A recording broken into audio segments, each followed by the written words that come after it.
मोदी के नेतृत्व में बीजेपी सधी हुई चाल चलती हुई मिशन लोकसभा 2024 के लिए अपनी रणनीति बना रही है, तो वहीं दूसरी तरफ विपक्ष है जो विपक्षी एकता के नाम पर कथित INDIA इंडिया गठबंधन बनाकर मुंगेरी लाल के हसीन सपने सजा रहा है। विपक्ष के पास रणनीति की साफ कमी दिखती है। उनके पास एजेंडा और देश हित के लिए क्या काम होने हैं, इसकी कमी साफ दिखती है।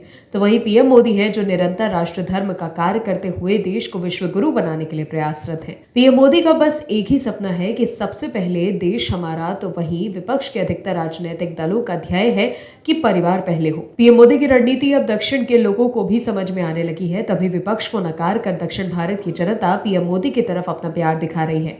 ये हम नहीं कह रहे, बल्कि ऐसी रिपोर्ट एक ताजा सर्वे में निकल के आई है, जिसमें कहा गया है कि दक्षिण में पीएम मोदी का राजनीतिक विस्तार बहुत तेजी से हो रहा है। क्या है खबर, बताते हैं आपको। सत्ताधारी बीजेपी आगामी लोकसभा 2024 में जीत की हैट्रिक लगा दे तो उसमें कोई आश्चर्यजनक बात नहीं होगी। चुनावी सर्वे में तो ये भी बात सामने आई है। अगर अभी देश में 18वीं लोकसभा के लिए आम चुनाव करा दिए जाएं, तो बीजेपी का यूं कहे नेशनल डेमोक्रेटिक अलायंस को सत्ता के सिंहासन तक पहुंचने से कोई रोक नहीं सकता। बीजेपी धीरे धीरे ही सही, लेकिन दक्षिण में अपने पांव पसार रही है। कर्नाटक विधानसभा में करारी पराजय के बावजूद लोकसभा में बीजेपी के प्रदर्शन में सुधार होता दिख रहा है। कर्नाटक के बाद बीजेपी दक्षिण के जिस दूसरे दुर्ग को भेदने की तैयारी कर रही है, वो हैदराबाद से अलग होकर तेलंगाना राज्य है। आइए जानते हैं कि आंकड़ों की दृष्टि से क्या कहता है सर्वे का ओपिनियन पोल। ताजा सर्वे की माने तो बीजेपी को आम चुनाव 2024 में 2 सीटों का सीधा फायदा मिलता दिख रहा है। पिछली बार बीजेपी को 4 सीटों पर विजय मिली थी। वहीं इस सर्वे के मुताबिक इस बार बीजेपी एनडीए को 6 सीटें मिल रही हैं।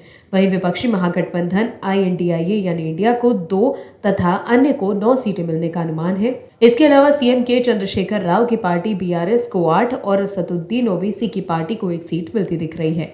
ये आंकड़े स्थानीय पार्टी BRS और यहाँ के मजबूत नेता KCR के लिए खतरे की घंटी बजा रहे हैं। KCR और ओवैसी दोनों विपक्षी महागठबंधन में शामिल नहीं है और तेलंगाना में बीजेपी और BRS में सीधी टक्कर होती दिख रही है। सर्वे के मुताबिक सर्वाधिक 8 सीटों के साथ KCR की BRS को सर्वाधिक 40% वोट मिलने का अनुमान है। वहीं बीजेपी को 28% वोट मिलने का अनुमान है। वहीं 2019 के लोकसभा चुनाव में 17 सीटों में से बीजेपी को 4, KCR की पार्टी को 11, कांग्रेस को 3 और ओवैसी को 1 सीट मिली थी। कुल मिलाकर देखें तो विपक्षी गठबंधन बनने के बाद भी विपक्ष के लिए बीजेपी को रोकना मुश्किल होता जा रहा है।